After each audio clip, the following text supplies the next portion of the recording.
O toque do celular cortou o silêncio da minha sala como uma faca. Não era o meu telefone, era o dela. O aparelho vibrava na mesinha de centro, a tela acesa iluminando aquela foto que me fez o coração parar. Roberto, meu Roberto. Sorrindo naquela foto que eu nunca tinha visto antes, com aquela camisa xadrez azul que eu mesma tinha doado para na igreja 5 anos atrás, quando ele morreu. Antes de continuar, me conta nos comentários de qual cidade você está acompanhando essa história e se já passou por algo parecido.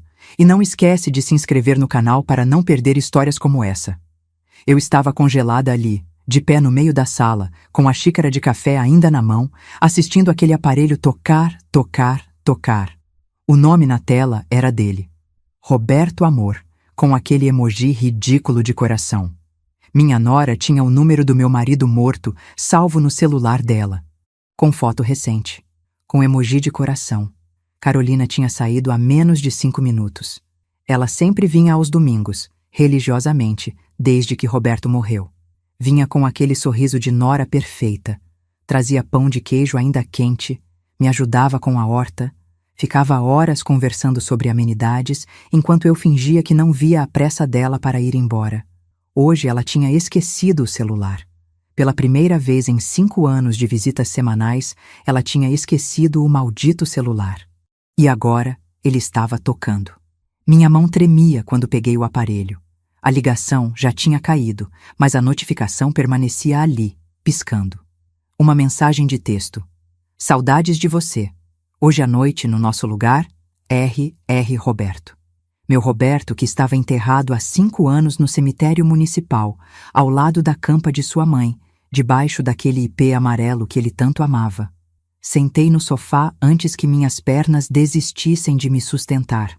68 anos de vida e eu nunca tinha sentido esse tipo de vertigem, essa sensação de que o chão estava se abrindo embaixo de mim. 40 anos de casamento. 40 anos acreditando que conhecia cada centímetro daquele homem, cada ruga, cada silêncio, cada suspiro. E agora isso. O celular estava desbloqueado. Carolina sempre foi desleixada com essas coisas de segurança. Meus dedos se moveram sozinhos, abrindo o aplicativo de mensagens. Lá estava. Roberto Amor. A conversa inteira. Meses e meses de mensagens. Anos, na verdade. Não aguento mais esperar para te ver. Você é a única coisa boa na minha vida. Hoje ele vai ficar até tarde na fazenda. Podemos nos encontrar às 8. Ele era meu filho. Marcos, o marido de Carolina, meu único filho. Eles estavam casados há 10 anos. Tinham um filho de 7, o Miguel, meu netinho que eu adorava mais que tudo nesse mundo. Continuei rolando, cada mensagem uma facada. As datas. Meu Deus, as datas. Começava muito antes da morte de Roberto. 2 anos antes, pelo menos. Enquanto eu preparava o jantar dele, enquanto eu lavava suas roupas, enquanto eu dormia ao lado dele todas as noites, ele estava mandando mensagens para minha nora, para a mulher do nosso filho. Preciso de você. Essa farsa está me matando. Farsa. Ele chamou nosso casamento de farsa. Levantei correndo para o banheiro e vomitei. Vomitei até não ter mais nada no estômago, até ficar só aquela ânsia seca e dolorosa.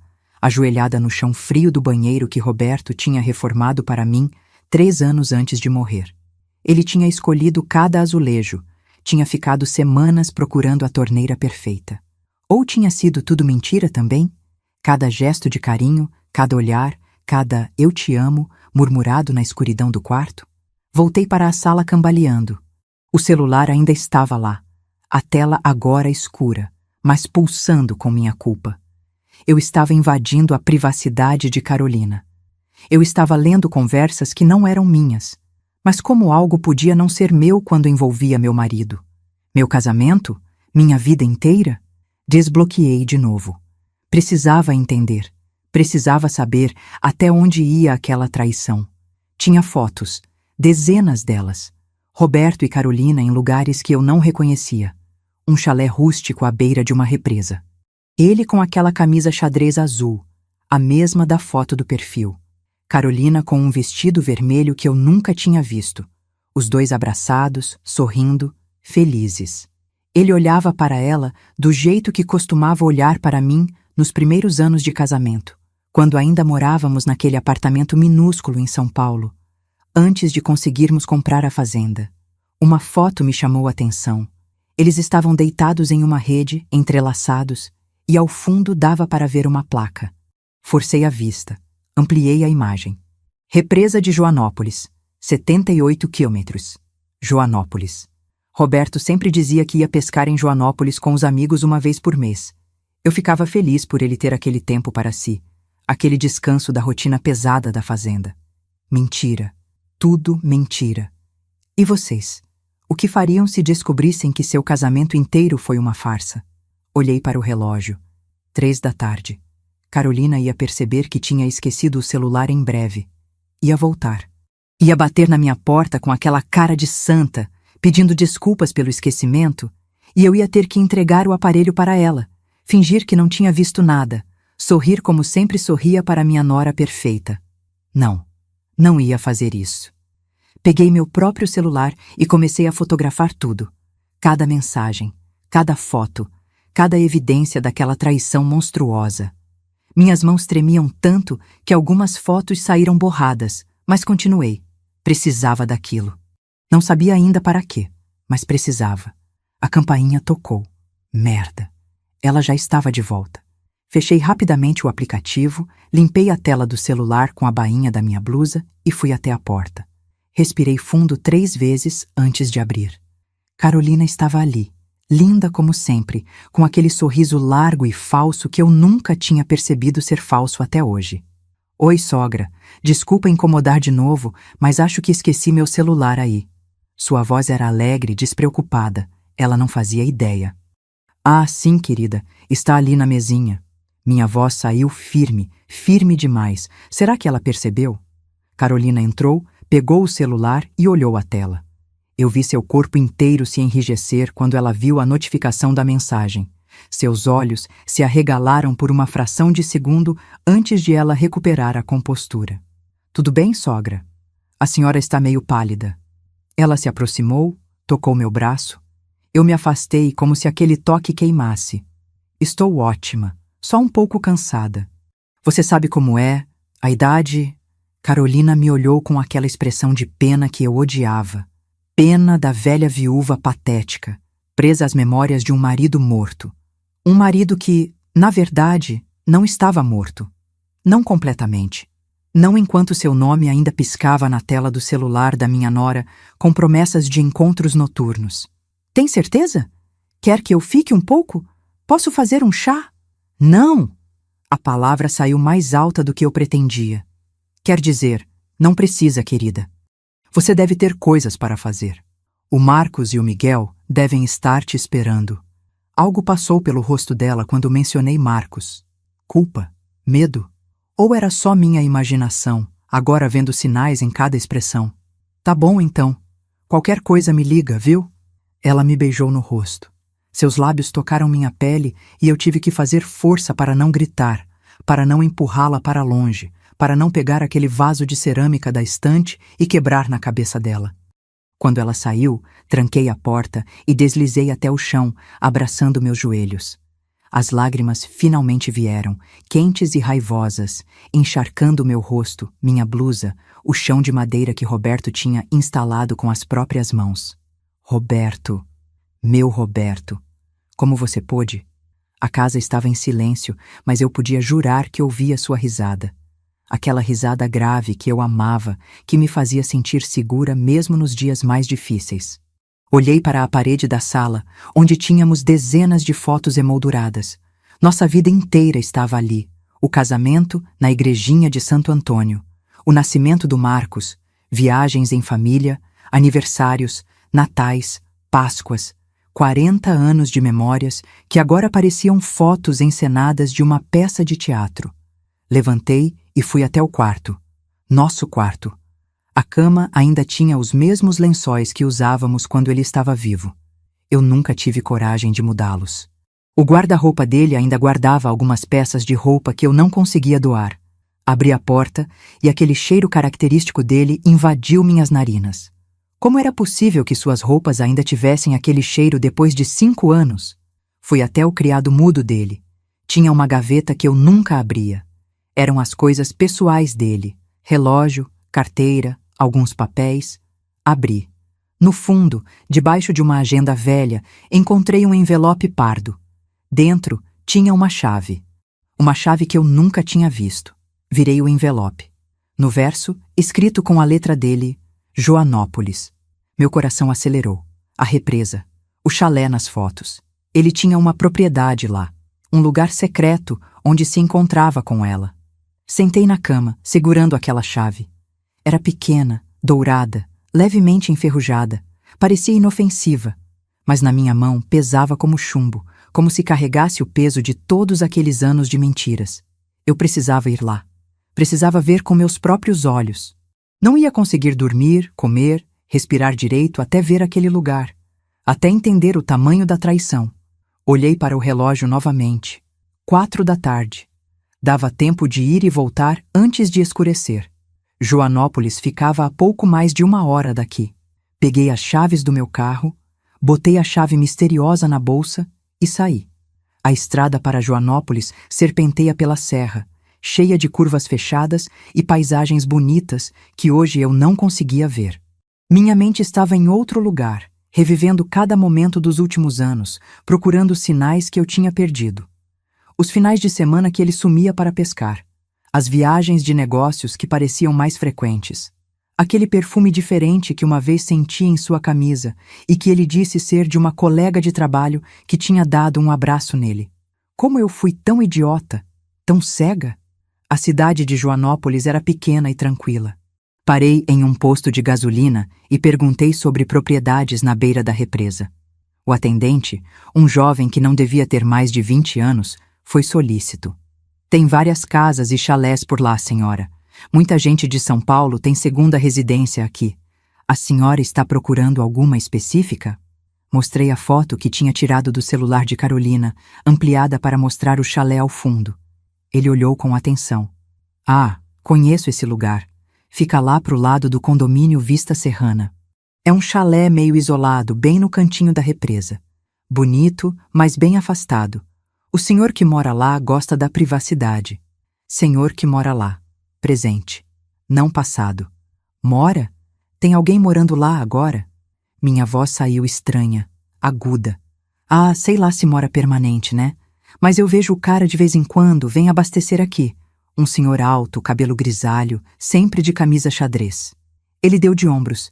Quer que eu desenhe um mapinha de como chegar? Não consegui responder. Minhas mãos estavam agarradas no balcão, os nós dos dedos brancos. Alto, cabelo grisalho, camisa xadrez. A descrição exata de Roberto. Senhora, a senhora está bem? Quer um copo d'água? O mapa, consegui dizer. Por favor. Ele desenhou rapidamente em um guardanapo de papel. Eram umas 10 voltas até chegar ao lugar. Agradeci e voltei para o carro. Minhas mãos tremiam tanto que demorei 3 tentativas para conseguir colocar a chave na ignição. Alguém que se parecia com Roberto estava vivo. Estava usando aquele chalé. Estava se encontrando com Carolina. As possibilidades giravam na minha cabeça, feito um carrossel enlouquecido. Ele tinha fingido a própria morte? Era impossível. Eu vi o corpo. Estive no velório, no enterro. Então, quem era aquele homem? Um irmão secreto? Um sósia? Ou eu estava enlouquecendo de vez e transformando coincidências em conspiração? Segui o mapa. A estrada foi ficando cada vez mais estreita, mais deserta. Tudo ao redor era mata fechada e, de vez em quando, uma casa isolada. Finalmente, depois de quase 20 minutos rodando por aquelas estradas de terra, vi o chalé. Era exatamente como nas fotos. Estrutura de madeira rústica, telhado de 2 águas, uma varanda ampla com rede.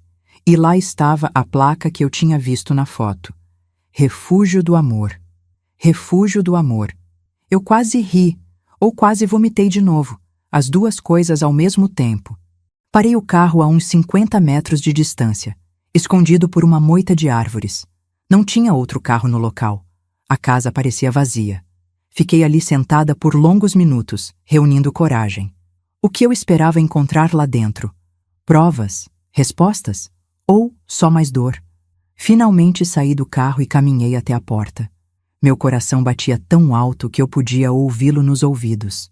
Peguei a chave na bolsa e, com a mão trêmula, coloquei na fechadura. Girou perfeitamente. A porta se abriu com um rangido suave e eu entrei no meu pesadelo particular. O cheiro foi a primeira coisa que me atingiu. Não era mofo ou abandono. Era perfume. O perfume de Carolina, aquele cheiro adocicado de baunilha que ela sempre usava. E embaixo dele, mais sutil, mais inconfundível para quem viveu 40 anos ao lado de um homem, estava o cheiro dele, de Roberto. Aquele sabonete de sândalo que ele adorava, aquele aftershave que eu comprava todo mês na farmácia. Como um lugar podia cheirar a uma pessoa morta? Entrei devagar, cada passo meu ecoando no piso de madeira. A sala era aconchegante, quase romântica. Sofá de 2 lugares voltado para uma lareira de pedra. Estante cheia de livros. A maioria romances que Roberto nunca leu, ou pelo menos nunca leu comigo. Uma mesinha de centro com uma garrafa de vinho pela metade e 2 taças. 2 taças usadas, com marcas de batom em uma delas. Vermelho. Carolina sempre usava vermelho. Fui até a cozinha americana. Impecável, organizada. Abri a geladeira. Estava abastecida. Queijos, vinhos, frutas frescas, chocolate. Tudo coisas que Roberto adorava e que eu comprava religiosamente para ele. Peguei uma garrafa de vinho branco. A etiqueta estava em francês. Uma marca cara que reconheci imediatamente. Era a favorita dele, aquela que ele só comprava em ocasiões especiais. Nossa última garrafa tinha sido no nosso 39º aniversário de casamento, 1 ano antes dele morrer. Não antes dele morrer. Antes dele começar a viver essa outra vida. Subi as escadas de madeira que levavam ao 2º andar. Cada degrau rangia como se estivesse me acusando de invasão. Invasão. Eu estava invadindo a propriedade secreta do meu próprio marido, o covil onde ele traía nosso filho com nossa nora. Que palavra usar para descrever esse inferno? O quarto principal era amplo, com uma cama king size coberta por um edredom branco impecável. As janelas davam direto para a represa. A vista era de tirar o fôlego. Eles deviam acordar todas as manhãs com aquela paisagem. Enquanto eu acordava sozinha na nossa cama fria na fazenda, eles acordavam aqui, entrelaçados, felizes, vivendo o grande amor deles. Abri o guarda-roupa. Do lado esquerdo, roupas femininas. Vestidos, blusas, lingerie cara, tudo no tamanho de Carolina. Do lado direito, roupas masculinas. Camisas xadrez, calças jeans, um casaco de couro que eu nunca tinha visto Roberto usar. Peguei uma das camisas. Cheirei. Era dele. O cheiro era dele. Eu tinha certeza absoluta. Mas como? Abracei aquela camisa contra meu peito e desabei. Caí de joelhos ali no meio daquele quarto maldito e chorei como não chorava desde o dia do enterro dele. Mas naquele dia eu chorava pelo homem que tinha perdido. Hoje eu chorava pelo homem que nunca existiu. Quanto tempo fiquei ali, não sei dizer. Podiam ter sido minutos ou horas. Quando finalmente consegui me levantar, meus joelhos doíam e meu rosto estava inchado de tanto chorar. Olhei ao redor do quarto com mais atenção. Na cabeceira da cama, do lado que claramente era de Carolina, tinha uma foto emoldurada. Peguei com mãos trêmulas. Era uma selfie dos dois. Roberto, ou quem quer que fosse, e Carolina, sorrisos largos, felizes, apaixonados. Mas não foi isso que me fez o coração parar de novo. Foi a data no canto inferior da foto, automaticamente impressa pela câmera. 3 de março deste ano. 3 meses atrás. Minha visão escureceu nas bordas. Precisei me sentar na cama para não desmaiar. 3 meses atrás. Roberto estava morto há 5 anos. 5 anos. Eu estava no enterro. Vi o caixão ser baixado à terra. Joguei flores sobre ele. Passei 5 anos em luto, 5 anos visitando o túmulo toda semana, 5 anos vivendo como viúva. E tinha alguém usando o rosto dele, o corpo dele, a identidade dele para transar com minha nora em um chalé secreto. E você? O que faria se descobrisse que talvez seu marido nunca tivesse morrido de verdade? Levantei cambaleando e voltei para o andar de baixo. Precisava encontrar mais respostas. Precisava entender. Comecei a abrir gavetas, armários, qualquer coisa que pudesse me dar uma pista. No escritório, uma sala pequena com uma escrivaninha e um computador, encontrei uma caixa de sapatos embaixo da mesa. Dentro dela, mais fotos. Muitas fotos. Roberto e Carolina em vários lugares. Em restaurantes, na praia, aqui mesmo neste chalé. E cada foto tinha uma data. As mais antigas eram de 7 anos atrás. 7 anos. 1 ano depois do casamento deles. Do casamento de Carolina com meu filho. Tinha também documentos. Papéis de compra do chalé. A escritura estava em nome de Roberto, datada de 8 anos atrás. Ele tinha comprado aquele lugar logo depois do casamento do Marcos. Tinha planejado isso. Tinha planejado ter um refúgio secreto onde podia viver outra vida. Entre os papéis, encontrei algo que me fez parar de respirar.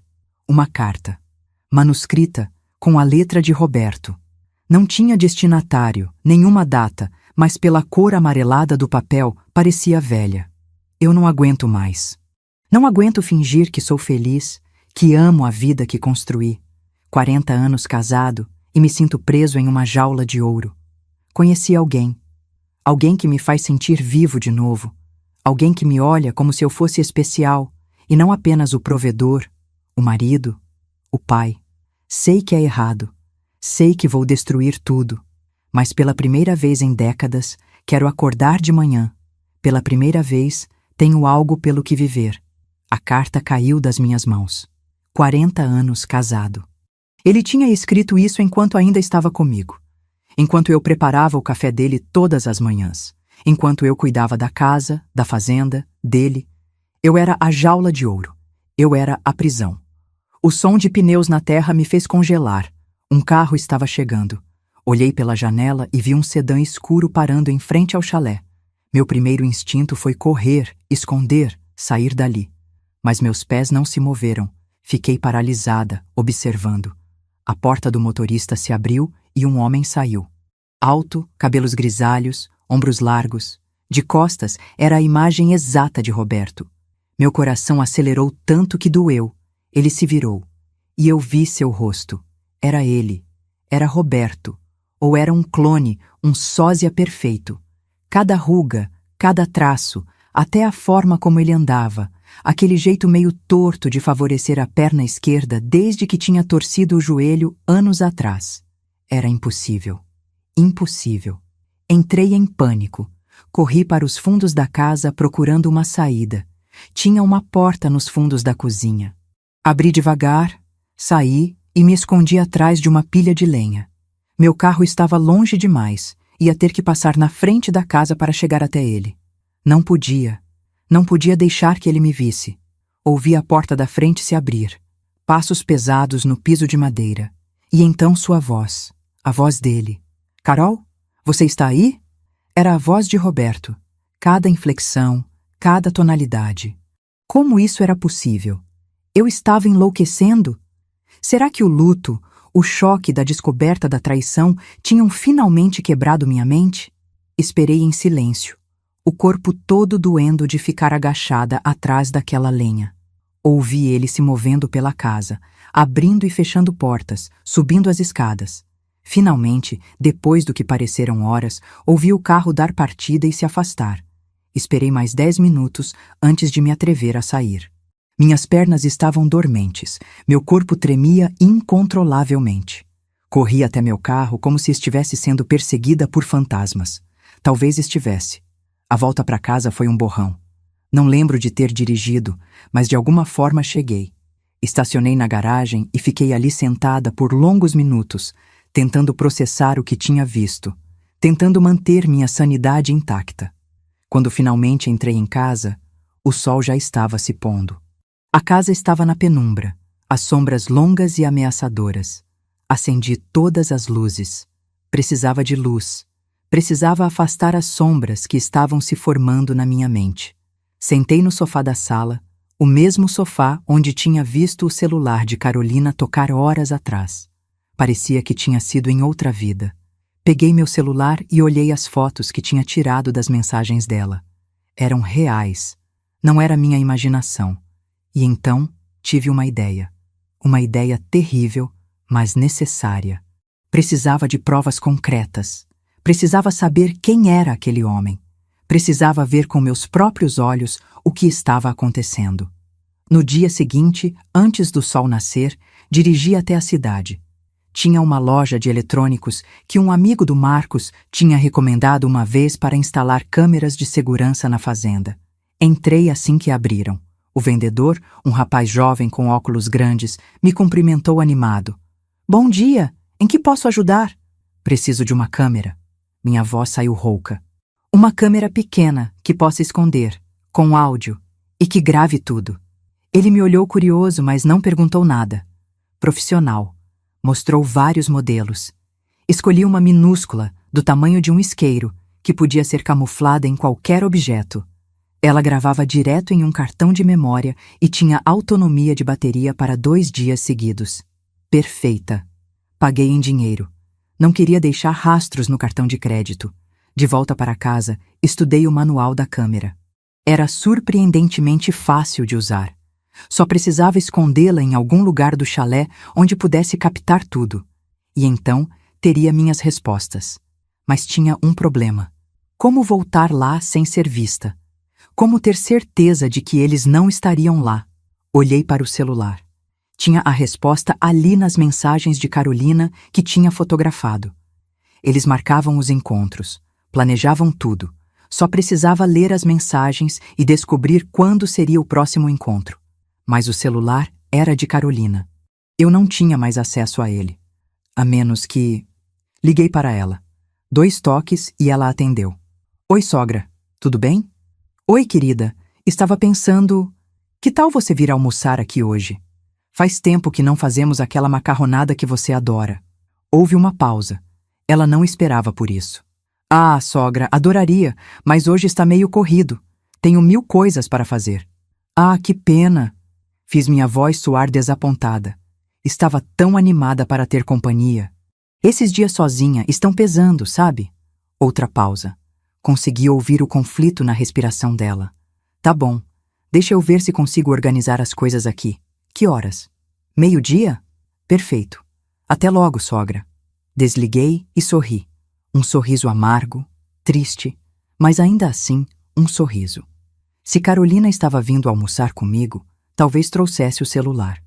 E talvez, apenas talvez, eu conseguisse dar uma olhada rápida nele de novo.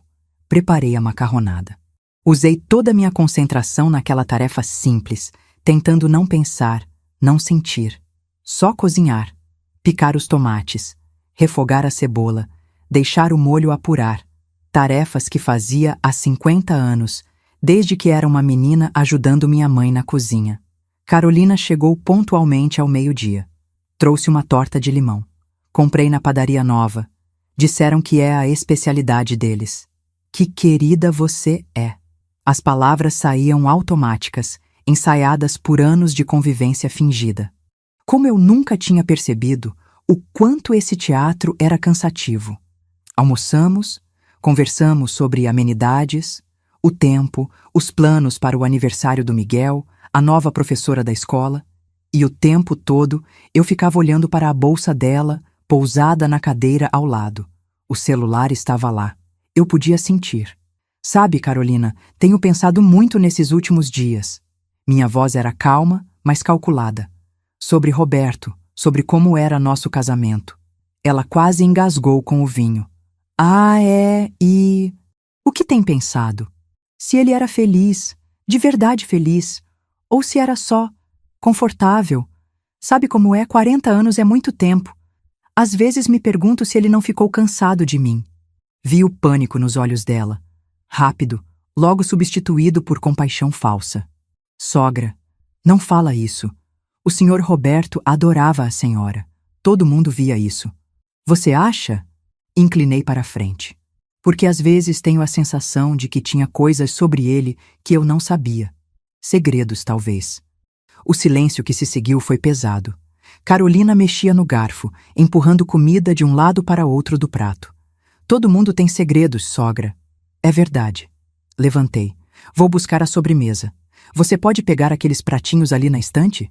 Ela se levantou e foi até a estante do outro lado da sala. De costas para mim. Agi no instinto. Peguei a bolsa dela, abri, tirei o celular, desbloqueei. Ela ainda não tinha colocado senha. Entrei nas mensagens. A conversa com Roberto Amor estava ali. Fiz capturas de tela rápidas, principalmente das mensagens mais recentes. Amanhã, às 20 horas no nosso lugar. Estou morrendo de saudades. Amanhã, 20 horas, era minha chance. Coloquei o celular de volta e respirei fundo. Carolina voltou com os pratos. Estes aqui? Perfeitos. Cortamos a torta. Comemos em silêncio. Ela me olhava de vez em quando, com aquela expressão preocupada. Será que suspeitava de algo? Será que eu tinha sido óbvia demais? Quando ela finalmente foi embora, beijou minha testa. Sogra, se precisar conversar, qualquer coisa, pode me ligar, tá? A senhora não está sozinha. Sozinha. Eu estava mais sozinha do que nunca. Mas acenei e sorri. Obrigada, querida. Você é muito especial para mim. Especial. A palavra quase não saiu. A mulher que tinha roubado meu marido. A mulher que estava destruindo meu filho. A mulher que tinha transformado minha vida em uma mentira. Quando ouvi o carro dela sumir ao longe, fechei a porta e encostei nela, deslizando até o chão. Amanhã. Amanhã à noite eu voltaria para aquele chalé. Esconderia a câmera. E finalmente teria as respostas que precisava. Mas no fundo escuro e dolorido do meu coração, eu sabia que já tinha as respostas. Sabia que ia encontrar os dois juntos. Sabia que veria com meus próprios olhos a traição completa. A pergunta não era mais se. Era, como vou sobreviver depois de ver? Passei a noite em claro, planejando cada detalhe. Precisava chegar cedo ao chalé, antes das 8. Esconder a câmera em um lugar que tivesse boa visibilidade. E sair antes que eles chegassem. Parecia simples, mas minha mente não parava de criar cenários catastróficos. E se eles chegassem mais cedo? E se me vissem? E se o tal sósia de Roberto fosse violento? Porque agora eu tinha certeza. Não era Roberto. Não podia ser. Meu marido estava morto. Eu tinha enterrado ele. Então quem era aquele homem? Um irmão gêmeo que Roberto tinha escondido de mim a vida toda? Um impostor que tinha seduzido Carolina fingindo ser ele? Ou, e essa possibilidade era a que mais me assustava, algo que eu nem conseguia compreender. Algo que desafiava tudo o que eu achava que sabia sobre realidade. Na manhã seguinte, arrumei uma mochila. Água, lanterna, a câmera espiã, um casaco. Parecia que estava me preparando para uma missão militar e não para invadir a propriedade do meu próprio marido traidor. A viagem até Joanópolis foi mais rápida dessa vez. Eu conhecia o caminho. Cheguei ao chalé às 5 da tarde. Tinha 3 horas antes deles aparecerem. 3 horas para fazer o que precisava fazer e sumir dali. A chave girou na fechadura de novo. Entrei. O lugar estava exatamente como eu tinha deixado. Olhei ao redor procurando o lugar perfeito. Precisava ter visão da sala principal e, se possível, do quarto. Tinha uma estante com livros e enfeites que dava para os 2 cômodos. Perfeito. Escondi a câmera atrás de um vaso decorativo. Testei o ângulo. Dava para ver o sofá, a entrada da cozinha e, se a porta do quarto estivesse aberta, parte da cama. Era o melhor que eu podia fazer. Ativei a gravação e saí. Escondida atrás das árvores, esperei. Meu plano era ir embora, mas algo me mantinha ali. Precisava ver.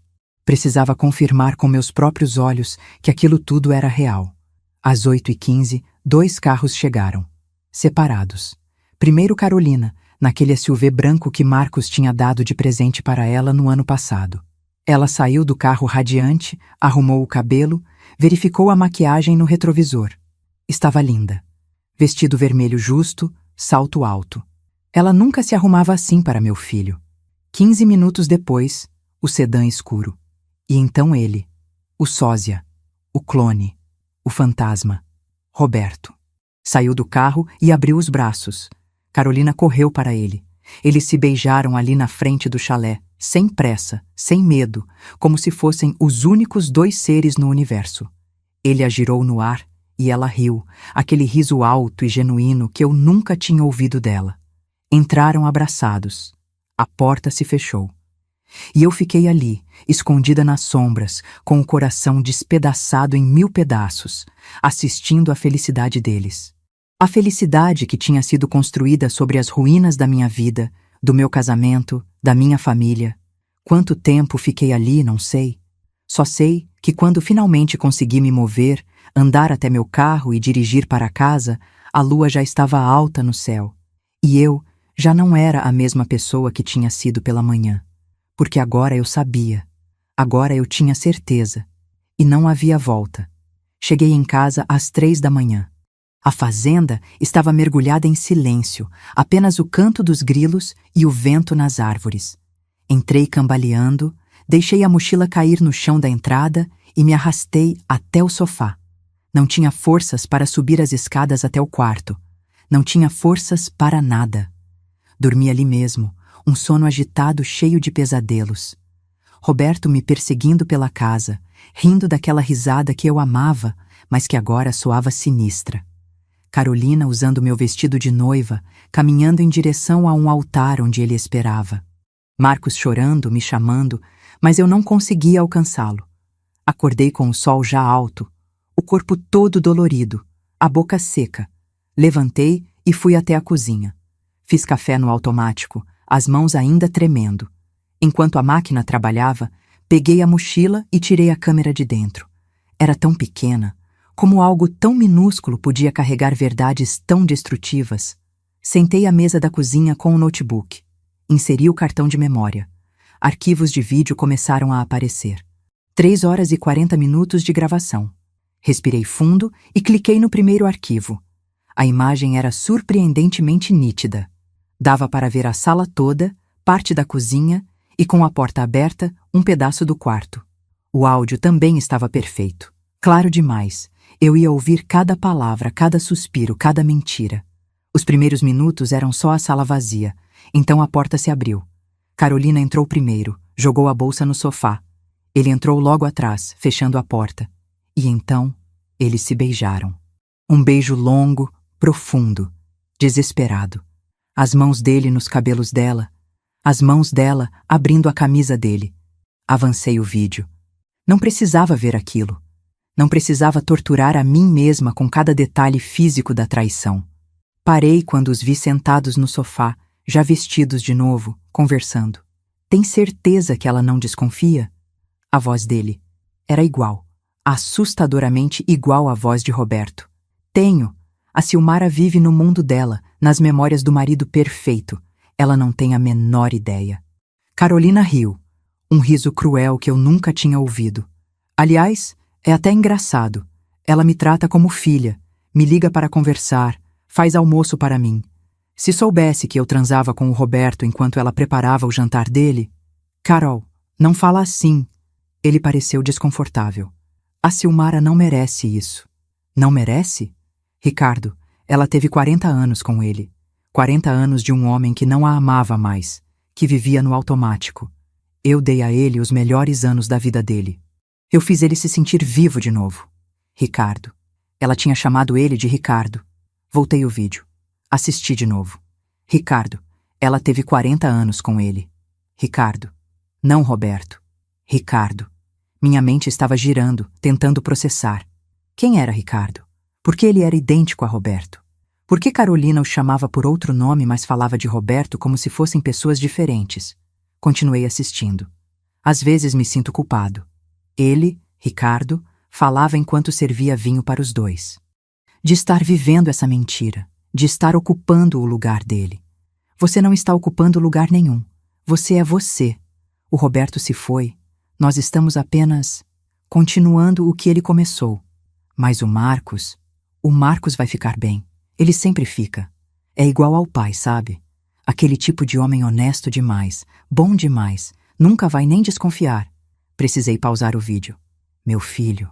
Elas estavam falando do meu filho como se ele fosse um tolo, alguém conveniente demais para perceber o que acontecia debaixo do seu nariz. E ela estava certa. Marcos não desconfiava de nada. Vivia sua vida acreditando que tinha um casamento feliz, que sua esposa o amava, que seu pai tinha sido um homem íntegro. Respirei fundo e voltei a assistir. Você acha que ele realmente planejava fugir comigo? Carolina perguntou, a voz mais baixa, vulnerável. Ou era só conversa? Ele planejava. Encontrei os documentos na casa dele. Passagens, conta bancária em outro nome. Ele ia fazer. Só precisava de coragem. E aí teve o ataque cardíaco. Silêncio. Um silêncio longo e pesado. Carol, eu preciso perguntar uma coisa e preciso que você seja honesta comigo. O quê? Você demorou para chamar a ambulância? Outro silêncio, mais longo ainda. Eu segurei a respiração esperando. Ele estava no chão. A voz dela era um sussurro. Agarrando o peito, dizendo que não conseguia respirar. Eu estava com o celular na mão. Era só discar e chamar ajuda. Carol, mas sabe o que passou pela minha cabeça? Que se ele morresse, ia ser mais fácil. Não ia ter que explicar para ninguém. Não ia ter divórcio, escândalo, Miguel sendo destruído por saber que o avô tinha traído a avó com a mãe dele. Ia ser limpo. Meu Deus, Carolina. Foram só 5 minutos. Talvez 10. Ele estava sofrendo e eu fiquei ali, parada, assistindo. E quando finalmente liguei, já era tarde demais. Minha mão voou para a boca, abafando um grito. Ela tinha deixado ele morrer. Roberto tinha tido um ataque cardíaco e ela tinha ficado parada, assistindo, esperando. Assassinato. Era assassinato. Você nunca tinha me contado isso. Ricardo parecia chocado, porque tinha medo que você me julgasse, que me deixasse. Eu não vou te deixar, Carol, mas isso muda as coisas, isso muda tudo. Por quê? Ele estava traindo a esposa com a nora, planejando abandonar toda a família. Ele não era nenhum santo, Ricardo. Nenhum de nós é. Ricardo levantou do sofá e foi até a janela. Ficou ali parado, olhando para a represa. Carolina se aproximou, abraçou ele por trás. Ei, nós merecemos isso. Merecemos ser felizes. O Roberto não teve a chance dele, mas nós temos. Você passou por aquele inferno todo, o câncer, quase morreu. E agora está aqui, vivo, comigo. Isso tem que significar alguma coisa. Câncer. Ricardo tinha tido câncer. Você tem razão. Ele se virou, segurou o rosto dela. Eu passei por aquilo tudo para chegar até você. Para ter essa segunda chance que meu irmão não teve. Irmão. A palavra ecoou na minha cabeça como um tiro. Irmão. Ricardo era irmão de Roberto. Pausei o vídeo. Levantei da cadeira tão rápido que ela caiu para trás. Irmão. Roberto tinha um irmão que eu nunca tinha conhecido, um irmão idêntico a ele.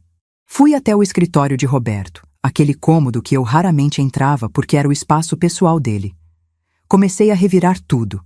Arquivos, pastas, documentos velhos. Tinha que ter algo, alguma prova, alguma explicação. Na gaveta mais funda do armário, embaixo de declarações de imposto antigas, encontrei uma caixa de madeira pequena, trancada.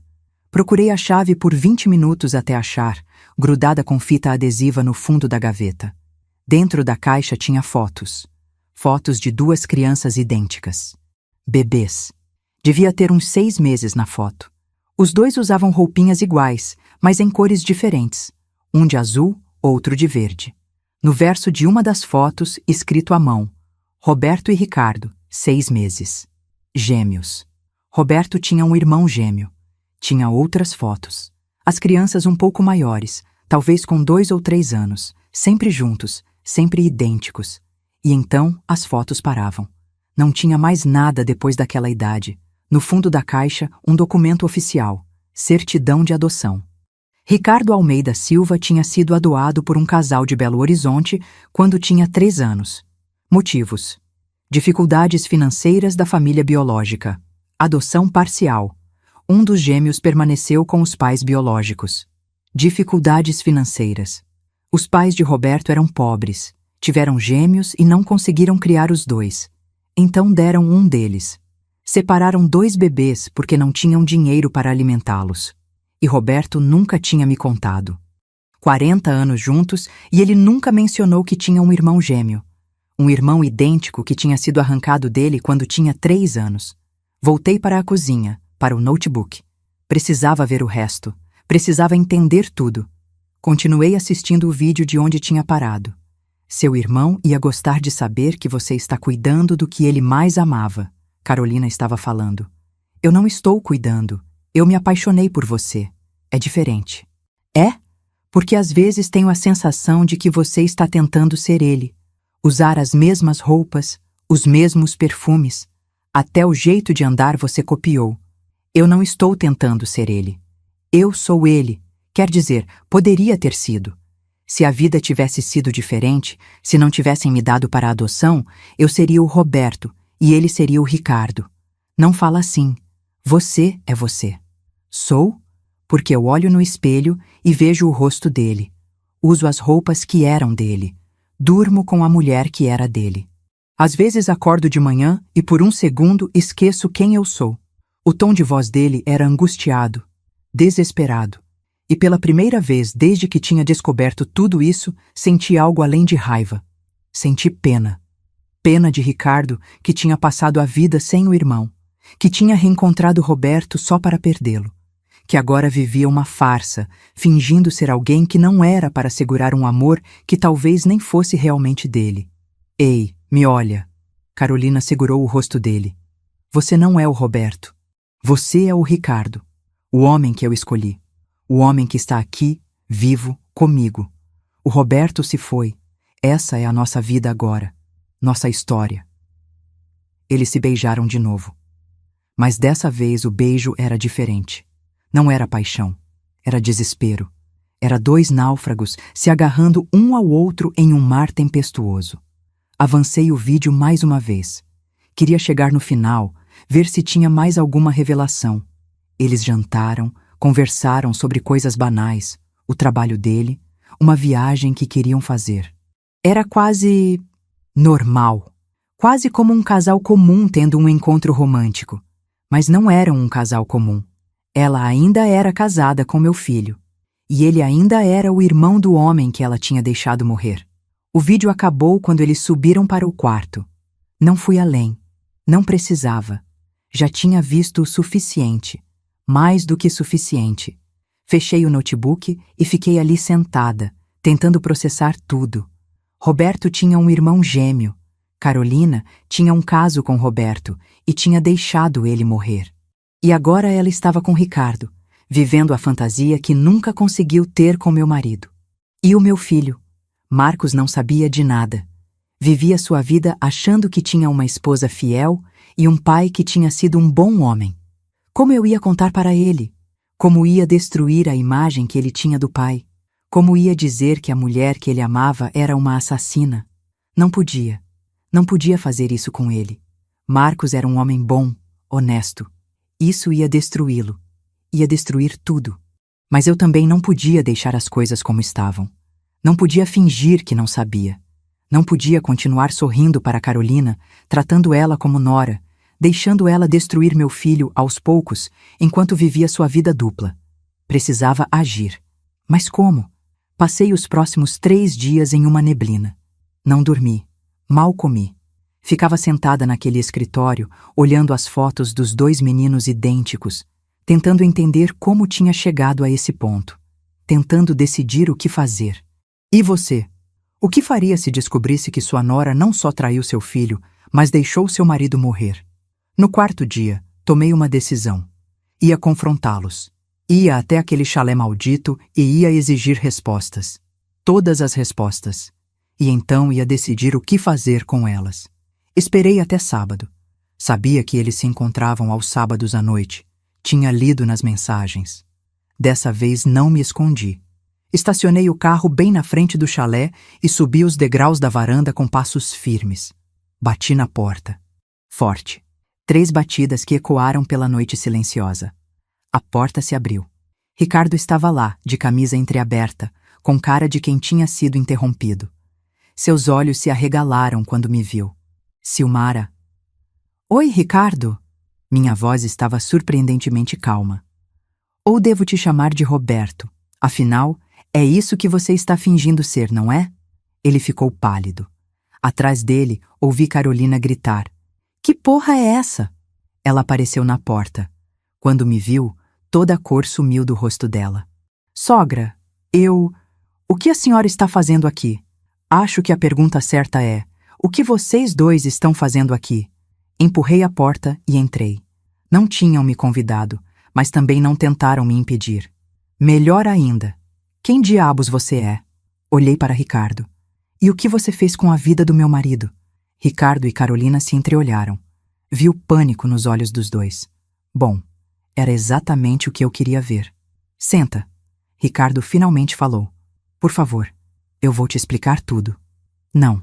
Carolina agarrou o braço dele. Ricardo, não. A gente não precisa. Ela merece saber, Carol. Ela merece a verdade. A verdade? Eu ri. Uma risada amarga, sem humor. Eu já sei a verdade. Sei que você é o irmão gêmeo do Roberto. Sei que ele teve um caso com ela. Apontei para Carolina. Sei que ela deixou ele morrer porque era mais conveniente. Então me poupa da draminha e me diz o que eu ainda não sei. O silêncio que seguiu foi ensurdecedor. Carolina soltou o braço de Ricardo e foi até o sofá, sentando com a cabeça entre as mãos. Ricardo ficou parado, me encarando. E pela primeira vez, olhando realmente para ele, consegui ver as diferenças. Pequenas, sutis, mas estavam lá. Uma cicatriz quase invisível na sobrancelha esquerda. Algumas rugas a menos ao redor dos olhos. O jeito de segurar os ombros, mais tenso, menos relaxado que Roberto. Você está certa, Ricardo finalmente falou. Eu sou o Ricardo, irmão gêmeo do Roberto. Fomos separados quando éramos crianças. Eu fui adotado, criado em outra cidade, por outra família. Passei 35 anos sem saber que tinha um irmão. E aí eu fiquei doente. Leucemia. Precisava de um transplante de medula. A única compatibilidade perfeita seria um parente de primeiro grau. Foi quando fizeram a busca e encontraram Roberto. Ele sentou na poltrona, cansado. Foi assim que nos conhecemos. Eu aos 38 anos, morrendo em um hospital em Belo Horizonte. E ele apareceu. Um homem idêntico a mim. Foi surreal. Ele doou a medula, continuou. Me salvou. E depois disso, ficamos próximos. Não muito. Ele tinha a vida dele, eu tinha a minha. Mas falávamos de vez em quando. Ele me contou sobre você, sobre o Marcos e sobre ela. Olhou para Carolina. Eu não sabia dos dois no começo. Ricardo passou a mão pelo rosto. Descobri por acidente. Vim visitá-lo uma vez na fazenda.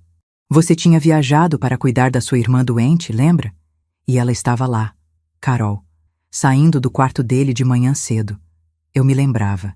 Minha irmã Teresa tinha tido um acidente. Fiquei uma semana com ela em Campinas.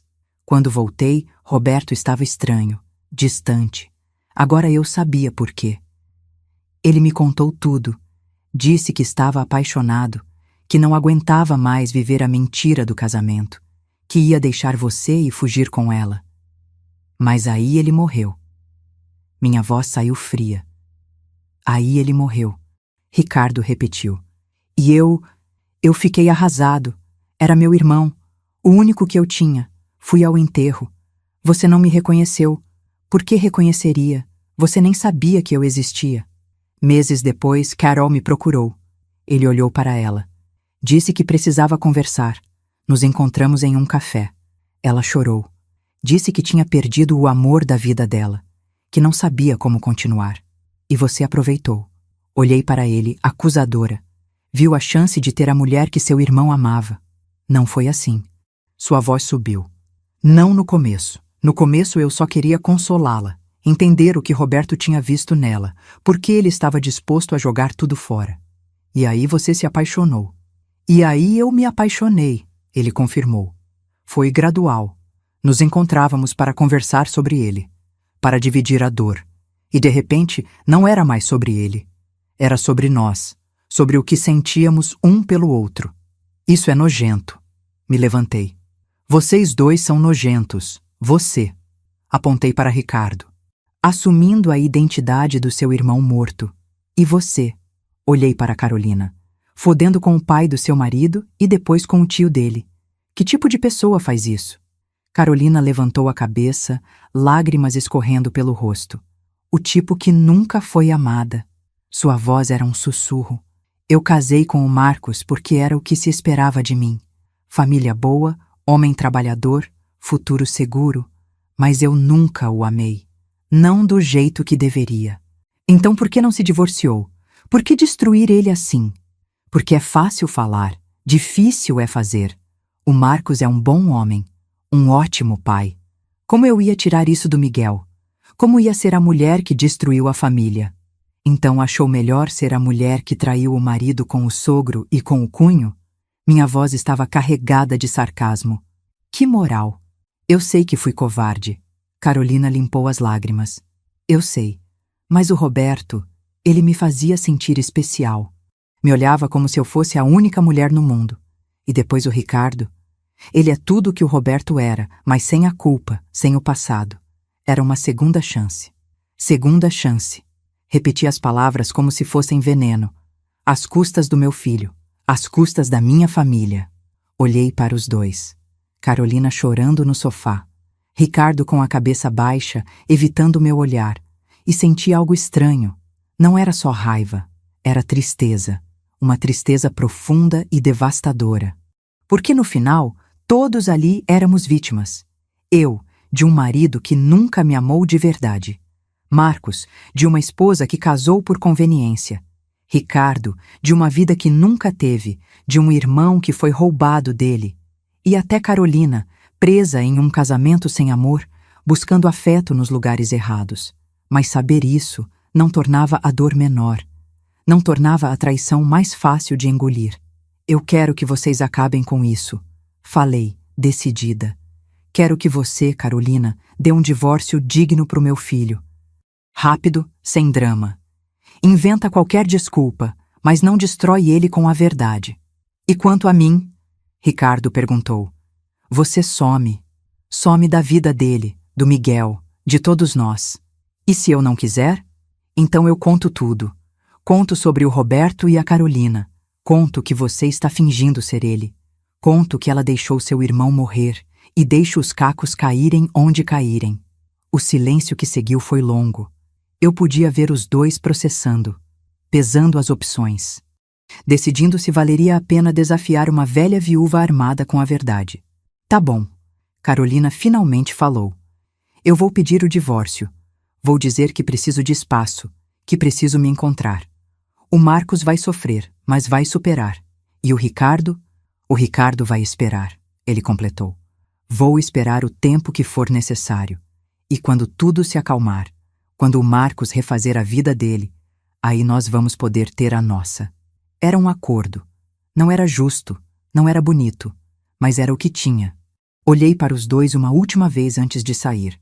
Vocês merecem um ao outro. 2 traidores, 2 covardes, 2 mentirosos. O Roberto teria adorado ver no que o amor dele se transformou. E saí daquele chalé pela última vez, deixando para trás os destroços do que um dia foi minha vida. 2 semanas depois daquela noite no chalé, Carolina pediu o divórcio. Eu estava na casa de Marcos quando ela contou. Tinha ido levar um bolo para o Miguel. Qualquer desculpa servia para eu estar perto do meu filho nesses dias, vigiando, protegendo, mesmo que ele não soubesse do quê. Ouvi a voz de Carolina vindo da sala, aquela voz que eu tinha aprendido a odiar com cada fibra do meu ser. Marcos, preciso conversar com você. É importante. Fiquei parada na cozinha, o bolo ainda na mão, sem ousar respirar. Claro, amor, o que foi? A voz do meu filho era tão inocente, tão confiante. Meu coração apertou. Eu não sei como dizer isso, mas não está funcionando mais. Nosso casamento. Silêncio. Um silêncio que pareceu durar uma eternidade. O quê? Carol, do que você está falando? Eu não sou feliz, Marcos. Não sou há muito tempo. E sei que você também percebe. A gente vive como colegas de quarto, não como casal. Mas a gente pode resolver isso. Terapia, sei lá. A gente tem um filho, Carol. Tem uma família. Eu sei. E é por isso que estou sendo honesta agora, antes que fique pior. Eu te respeito demais para continuar fingindo. Respeito. Ela falou em respeito. A mulher que tinha transado com o pai dele, que tinha deixado o sogro morrer, que estava planejando fugir com o tio dele. Falando em respeito. Tem outro? A voz de Marcos saiu quebrada. Meu filho, meu menino. Mesmo aos 35 anos, ainda era meu menino. Não. A mentira saiu tão naturalmente dos lábios dela. Não tem ninguém. É sobre mim. Sobre eu precisar me encontrar. Ouvi passos. Marcos andando de um lado para o outro. Consegui imaginá-lo, passando a mão pelo cabelo como fazia desde pequeno quando estava nervoso. E o Miguel? Vamos fazer direito. Guarda compartilhada, tudo amigável. Ele não precisa sofrer por causa dos nossos problemas. Nossos problemas. Marcos repetiu, a voz incrédula. Até ontem eu nem sabia que tínhamos problemas. Não aguentei mais. Saí da cozinha e entrei na sala. Carolina me viu e empalideceu. Bom, queria que ela sentisse medo cada vez que me visse pelo resto da vida miserável dela. Oi, mãe. Marcos se virou para mim. Os olhos dele estavam vermelhos. Você sabia disso? Por um segundo considerei contar tudo. Explodir aquela farsa toda. Mas então olhei para o meu filho. Aquele homem bom, honesto, que não merecia carregar o peso daquela verdade. E menti. Não, filho. Não fazia ideia. Carolina me lançou um olhar de gratidão que ignorei completamente. Os meses seguintes foram os piores da minha vida. E olha que eu já tinha enterrado um marido, descoberto traições impensáveis e feito acordos com mentirosos. Mas ver meu filho sofrer era pior que tudo isso junto. Marcos emagreceu 15 quilos. Parou de dormir direito. Mergulhou no trabalho como se isso pudesse apagar a dor. Todas as vezes que eu ia visitá-lo, ele tentava sorrir, fingir que estava bem. Mas eu via. Via o jeito que ele olhava para o lado vazio da cama. O jeito que ele ainda preparava café para 2 pessoas de manhã e ficava parado olhando para a xícara extra. O jeito que ele encolhia sempre que via um casal feliz na rua. E Carolina? Carolina se mudou para um apartamento pequeno no centro da cidade. Disse que precisava de espaço. Mas eu sabia a verdade. Ela estava esperando. Esperando o tempo passar, as feridas cicatrizarem, para poder finalmente viver abertamente com Ricardo. Eu a via de vez em quando, nos fins de semana, quando ela buscava o Miguel. Trocávamos palavras educadas, sorrisos frios. Miguel, coitado, ficava no meio, confuso, tentando entender por que a mamãe não morava mais em casa, por que o papai estava sempre triste, por que a família que ele conhecia tinha desmoronado. Vovó, é culpa minha? Ele me perguntou uma vez, as lágrimas escorrendo pelo rostinho de 7 anos. Foi porque eu fui mal na prova de matemática? Abracei meu neto e chorei com ele. Chorei por tudo que ele tinha perdido sem nem saber. Chorei pela inocência roubada, pelas mentiras que teria que carregar para sempre. Não, meu amor, não é culpa sua, nunca foi. Mas era minha culpa? Por ter feito aquele acordo? Por ter escolhido proteger Marcos da verdade completa? Às vezes, nas noites insones, eu me perguntava se tinha feito a escolha certa. Se talvez honestidade completa não teria sido mais cruel, mas mais limpa. 6 meses depois do divórcio, Ricardo apareceu na minha porta. Eu estava fazendo pão, as mãos cobertas de farinha, quando a campainha tocou. Abri sem pensar, e lá estava ele, usando uma camisa azul que Roberto adorava. Aquele sorriso torto que era exatamente igual ao do meu falecido marido. O que você quer? Minha voz saiu mais fria que gelo. Conversar. Por favor, Silmara. Só 5 minutos. Considerei bater a porta na cara dele. Mas havia algo no jeito que ele estava parado ali, meio curvado, como se carregasse o peso do mundo, que me fez hesitar. 2 minutos. E fica na varanda. Ele concordou. Saí limpando as mãos no avental. Eu sei que você me odeia, ele começou. E tem todo o direito. Mas eu precisava te dizer, eu sinto muito, por tudo. Suas desculpas não significam nada para mim. Eu sei. Mas precisava falar mesmo assim. Ele olhou para o horizonte, para as montanhas ao longe. Sabe o que é engraçado? Passei a vida toda me sentindo incompleto. Sempre soube que tinha sido adotado, mas meus pais adotivos nunca falaram sobre um irmão. Cresci com esse buraco dentro de mim sem saber por quê.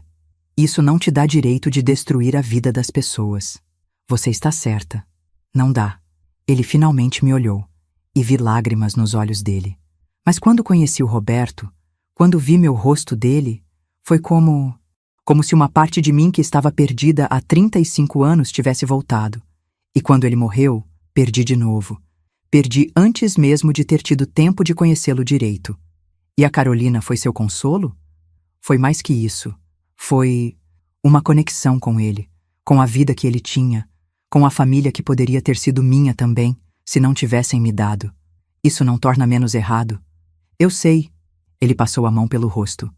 Naquele momento, com aquele gesto, ele pareceu tão cansado, tão quebrado, que por um segundo quase senti pena dele. Quase. Vim te avisar que vou esperar. Vou esperar quanto tempo for preciso. Mas quando o Marcos estiver pronto, quando ele refazer a vida dele, eu vou voltar. Vou assumir meu relacionamento com a Carol. E aí você vai ter que decidir. Decidir o quê? Se conta a verdade ou se continua protegendo ele. Porque uma hora o Miguel vai crescer. Vai ver as fotos do avô. Vai me ver ao lado da mãe dele. E vai começar a fazer perguntas. Aquelas palavras me assombraram por dias, porque ele tinha razão. O segredo que eu estava guardando tinha data de validade. Uma hora ia explodir, e quanto mais tempo passasse, pior seria a explosão. Os anos se arrastaram. Marcos lentamente se recuperou, como pessoas resilientes fazem. Voltou a sorrir, a dormir melhor, a cuidar de si. 1 ano depois do divórcio, ele conheceu Sofia. Sofia era professora de música, divorciada também, sem filhos. Ela tinha um jeito doce, um sorriso genuíno que iluminava qualquer ambiente. E mais importante, ela era honesta. Vi isso logo na primeira vez que Marcos a trouxe para jantar. Ela olhava para ele com aquele olhar limpo, sem segundas intenções, sem jogos. Mãe, essa é a Sofia. Marcos estava radiante. Fazia tanto tempo que eu não via meu filho feliz assim. Muito prazer, dona Silmara. Sofia estendeu a mão. Eu a puxei para um abraço. Chame-me de Silmara, querida, e seja bem-vinda. Naquela noite, assistindo Marcos e Sofia conversarem na varanda, rindo de alguma piada interna, vi esperança pela primeira vez em anos. Meu filho ia ficar bem, ia superar, ia ter uma segunda chance de ser feliz. E foi exatamente nesse momento que tudo começou a desmoronar novamente. 2 anos depois que Marcos conheceu Sofia, 3 anos após o divórcio, Carolina reapareceu. Não sozinha. Trouxe Ricardo. Foi em um almoço de domingo. Marcos tinha casado com Sofia 6 meses antes, em uma cerimônia pequena e linda na fazenda. Miguel estava se adaptando bem à nova dinâmica. Adorava Sofia, chamava ela de tia. Parecia que finalmente as coisas estavam se acertando. Carolina ligou na quinta-feira. Sogra, posso ir no domingo? Queria apresentar alguém para a família. Meu sangue gelou. Eu sabia exatamente quem ela ia trazer. Claro, Carolina, todos são bem-vindos. Passei os 3 dias seguintes em agonia. Ensaiei conversas na minha cabeça. Preparei mentiras, preparei verdades, preparei silêncios. Quando eles chegaram, achei que ia desmaiar. Ricardo saiu do carro e minha visão escureceu nas bordas. Era uma sensação sobrenatural. Ver aquele fantasma, aquela cópia viva do meu marido morto, caminhando pela minha propriedade como se tivesse todo o direito. Pessoal, esse é o Ricardo. Carolina apresentou, a voz firme, mas eu notei o tremor. Estamos namorando. O silêncio foi absoluto. Marcos olhou para Ricardo. Depois para mim. Depois para Ricardo de novo. Caralho. Foi tudo que ele conseguiu dizer. Você é idêntico ao meu pai. Eu sei. Ricardo estendeu a mão. É uma longa história. Marcos não pegou a mão dele imediatamente. Ficou ali parado, olhando, processando. Sofia tocou suavemente o braço dele, trazendo-o de volta. Desculpa. Marcos finalmente apertou a mão de Ricardo. É que é impressionante. A semelhança. Imagino o choque. Todos se sentaram para o almoço, mas a tensão era palpável. Miguel não parava de olhar para Ricardo com aqueles olhos grandes e curiosos. Vovó, ele parece com as fotos do vovô. Miguel sussurrou para mim. É, meu amor, parece. Por quê? Às vezes as pessoas se parecem por acaso. A mentira saiu fácil demais. Eu estava ficando boa nisso. Durante o almoço, Ricardo contou a história oficial, que era irmão gêmeo de Roberto, separado na adoção, só tinha reencontrado o irmão anos atrás, que tinha conhecido Carolina em um grupo de apoio para pessoas em luto, que tinham se conectado pela dor compartilhada de perder Roberto. Marcos ouvia tudo, acenando, fazendo perguntas educadas. Mas eu via a confusão no fundo dos olhos dele, via as engrenagens girando, tentando encaixar as peças, e havia algo que não se encaixava. Talvez fosse instinto, aquela sensação visceral de que algo estava errado. Mãe. Marcos me puxou para a cozinha, enquanto os outros estavam na sala. Você sabia disso? Que o papai tinha um irmão gêmeo? Respirei fundo. Sabia. E nunca me contou? Seu pai não gostava de falar sobre isso. A separação foi traumática para ele. E você acha estranho? O Ricardo aparecer assim, do nada, namorando a Carol? Tudo em mim gritava para contar, para abrir a boca e deixar sair todos aqueles meses, anos de segredos e mentiras, para dividir aquele peso insuportável que eu carregava sozinha. Mas então, olhei para o meu filho, para aquele homem que tinha sofrido tanto, que tinha se reconstruído, que estava finalmente feliz de novo, e tomei a decisão, mais uma vez, de protegê-lo. É incomum. Falei cuidadosamente, mas às vezes a vida é estranha assim. E se eles são felizes juntos, quem somos nós para julgar? Marcos me olhou por um longo momento. Senti que ele queria acreditar em mim. Queria acreditar que tudo aquilo era apenas uma estranha coincidência cósmica. Você tem razão, ele finalmente disse. E a Carol merece ser feliz. Eu mereço ser feliz. Todo mundo merece. Todo mundo merece, repeti, mesmo sabendo que nem todos merecíamos realmente. Os meses que seguiram foram uma tortura lenta.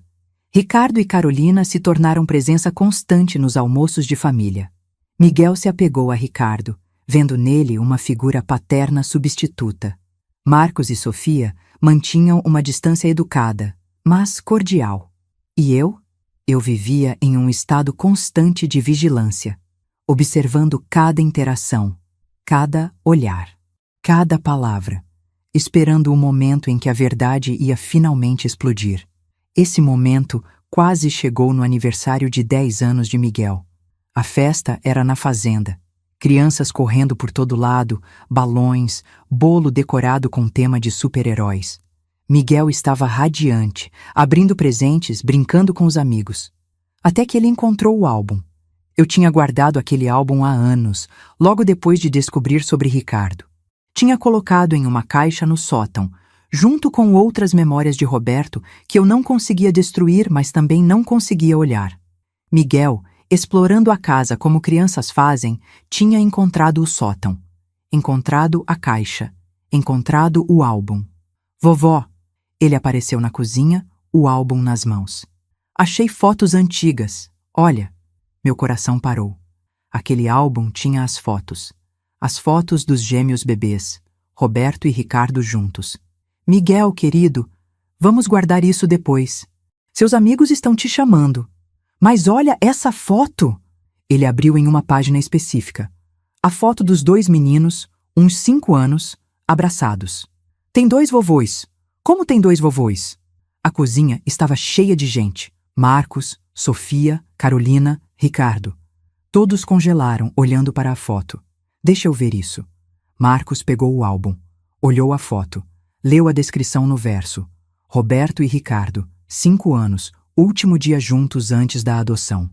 O silêncio que seguiu foi ensurdecedor. Marcos ergueu os olhos procurando os meus. Mãe, o que é isso? São fotos antigas, Marcos, do seu pai e do tio dele quando crianças. Você disse que eles tinham se reencontrado há pouco tempo, que mal se conheciam. As palavras morreram na minha boca. Deixa eu ver isso. Ricardo estendeu a mão. Marcos entregou o álbum. Vi Ricardo olhar aquelas fotos, tocar suavemente os rostos dos meninos. Lágrimas começaram a escorrer pelo rosto dele. Eu nem lembrava. Era tão pequeno. Lembrava de quê? Marcos perguntou. Do Roberto, do meu irmão, antes de me levarem embora. A voz de Ricardo estava carregada de emoção e percebi que aquilo não era encenação, era real. A dor daquele homem, de ter sido separado do irmão, de ter crescido sem metade de si mesmo, era absolutamente real. Vocês eram próximos? Miguel perguntou inocente. Éramos inseparáveis. Ricardo fechou o álbum. Mas a vida nos separou, e eu passei 40 anos sem saber que tinha um irmão. Sem saber que havia alguém no mundo que era exatamente igual a mim. Deve ter sido muito difícil, Sofia falou suavemente. Era a primeira vez que ela se dirigia diretamente a Ricardo. Foi. Ainda é. Ricardo olhou para Carolina. Mas encontrar seu pai, mesmo que por pouco tempo, mesmo que no final da vida dele, mudou tudo. Me deu uma segunda chance. E quando conheci a Carol, ele hesitou. Quando a conheci, senti que de alguma forma estava honrando a memória dele. Amando a mulher que ele amava. Quase. Ele quase falou demais, mas se recuperou a tempo. Marcos assistiu a tudo com uma expressão que eu não conseguia decifrar. Finalmente, ele pegou o álbum de volta. Vou ficar com isso. Quero que o Miguel conheça a história da família. A história verdadeira. Claro, Ricardo concordou. Ele merece saber. A história verdadeira. Se ao menos eles soubessem. A festa continuou, mas algo tinha mudado. Marcos estava mais quieto, mais pensativo. Durante semanas depois, eu o via olhando para aquelas fotos, depois para Ricardo, depois para Carolina, fazendo contas que não fechavam. Mãe, posso te fazer uma pergunta? Ele veio me visitar um mês depois da festa. Sofia não estava com ele. Era só nós dois, como nos velhos tempos. Claro, filho. O papai e a Carol. Eles se davam bem? A pergunta me pegou desprevenida. O que quer dizer? Não sei. Só... Às vezes tenho essa sensação estranha. Tipo, o Ricardo aparece do nada namorando minha ex-esposa. Minha ex-esposa que conviveu com meu pai por anos. E eles são idênticos. Não te parece estranho? O que você está sugerindo, Marcos? Não sei. Ele passou a mão pelo rosto, frustrado. Eu sei que parece loucura, mas às vezes acordo no meio da noite com essa sensação de que tem algo que ninguém está me contando. Algo importante. Este era o momento. O momento que eu poderia contar tudo. Limpar minha consciência. Dividir o fardo. Mas quando olhei para o rosto do meu filho, vi paz. Paz que ele tinha levado anos para conquistar. Vi felicidade com Sofia. Vi estabilidade. Vi futuro.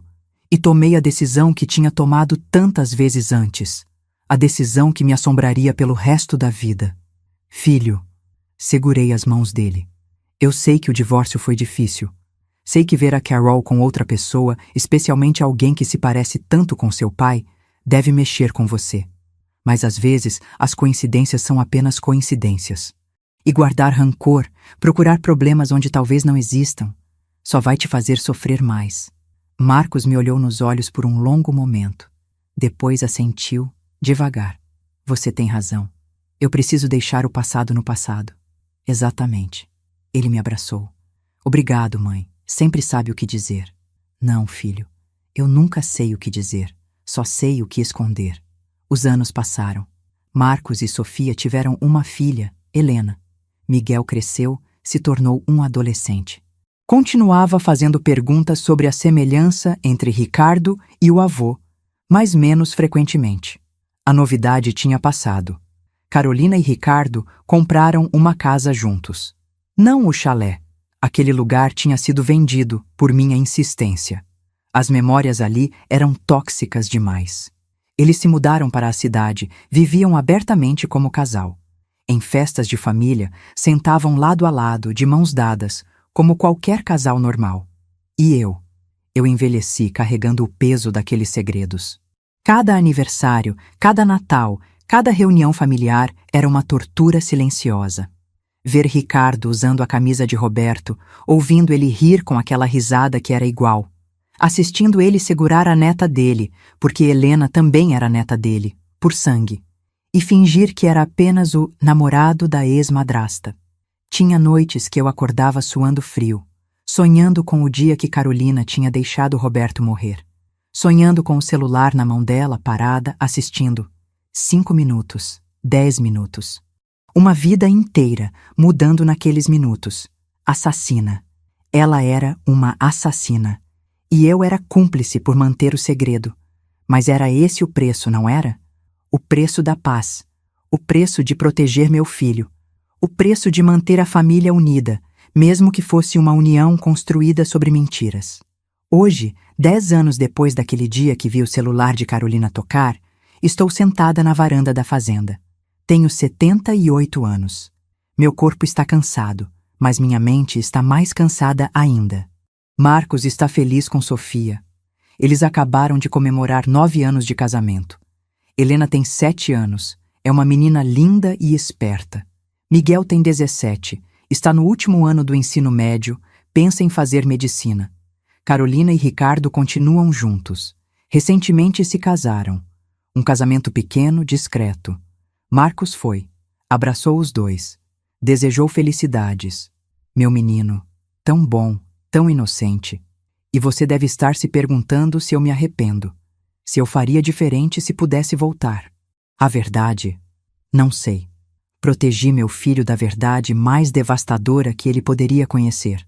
Dei a ele a chance de ser feliz, de reconstruir sua vida, de não carregar o peso de saber que seu pai era um traidor, que sua ex-esposa era uma assassina, que tudo em sua vida tinha sido uma mentira elaborada.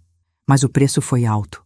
O preço foi minha sanidade, minha paz, minha capacidade de olhar no espelho e reconhecer a mulher que vejo, porque eu me tornei igual a eles. Mentirosa, cúmplice, guardiã de segredos venenosos. Às vezes penso em escrever tudo em uma carta, deixar para ser aberta depois que eu morrer, deixar a verdade explodir quando eu não estiver mais aqui para ver os cacos.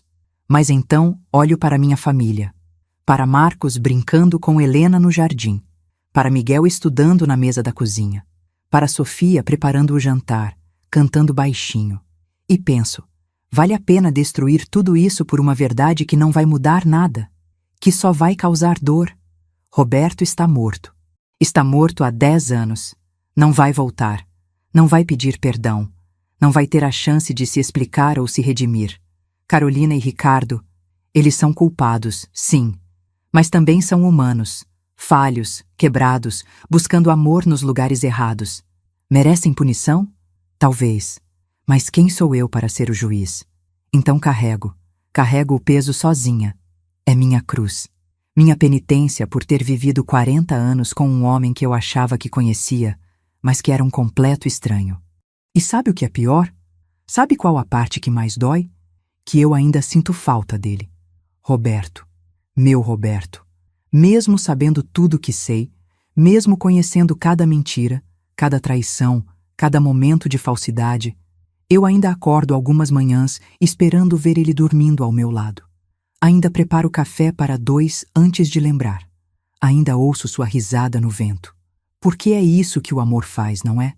Mesmo quando deveria nos libertar, ele nos prende. Mesmo quando deveria nos curar, ele nos fere. Mesmo quando deveria nos dar clareza, ele nos cega. Então vivo, um dia de cada vez, uma mentira de cada vez, um segredo de cada vez, e rezo. Rezo para que quando minha hora chegar, quando eu finalmente fechar os olhos pela última vez, eu possa encontrar paz. Paz que não consegui encontrar nesta vida. Rezo para que meu filho nunca descubra, que ele viva e morra feliz, inocente, protegido das verdades que o destruiriam. E rezo para que onde quer que Roberto esteja, ele possa me perdoar. Não por ter guardado seus segredos, mas por ter protegido nosso filho da verdade sobre quem seu pai realmente era. Porque no final, não foi por ele que fiz isso. Foi pelo Marcos. Sempre foi pelo Marcos. E farei de novo. 1000 vezes eu faria de novo. Mesmo que isso signifique carregar este peso até meu último suspiro. Mesmo que isso signifique morrer com a consciência manchada. mesmo que isso signifique nunca ter paz, porque é isso que mães fazem, protegem, mesmo quando dói. Mesmo quando custa tudo, especialmente quando custa tudo. O sol está se pondo agora. As montanhas ao longe ficam douradas com a luz do fim do dia. Ouço risadas vindo da casa. Minha família reunida para mais um jantar de domingo. Daqui a pouco vou entrar. Vou sorrir. Vou abraçar meu filho, minha nora, meus netos. Vou cumprimentar Carolina e Ricardo educadamente. Vou fingir que tudo está bem. E amanhã vou acordar e fazer tudo de novo, porque essa é minha vida agora, e vai ser até o fim. Obrigada por chegar até o fim dessa história. Se ela te tocou de alguma forma, se te fez pensar sobre segredos, família e os preços que pagamos para proteger quem amamos, curte e compartilha com alguém que precisa ouvir isso. Às vezes, as verdades mais difíceis são aquelas que carregamos sozinhos.